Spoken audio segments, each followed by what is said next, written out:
இயக்குனர் சேகர் கம்முலா இயக்கத்தில் தனுஷ் நடிப்பில் உருவாகி சமீபத்தில் வெளியாகியிருக்கும் படம் தான் குபேரா.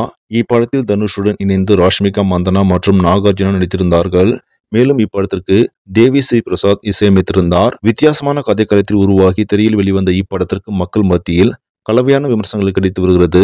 இதற்கு காரணம் படத்தின் நீளம் என பலரும் கூறி வருகிறார்கள். இந்த நிலையில் தனுஷின் குபேரா திரைப்படம் முதல் 2 நாட்களில் செய்திருக்கும் வசூல் குறித்த தகவல் வெளியாகி உள்ளது.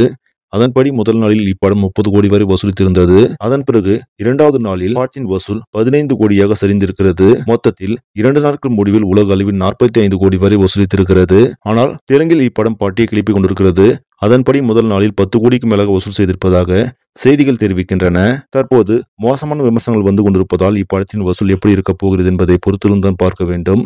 சரி, இந்த செய்தி உங்களுக்கு பிடிச்சிருந்தா லைக் பண்ணுங்க, ஷேர் பண்ணுங்க, மறக்காம நியூஸ் தமிழ் சேனலை சப்ஸ்கிரைப் பண்ணுங்க.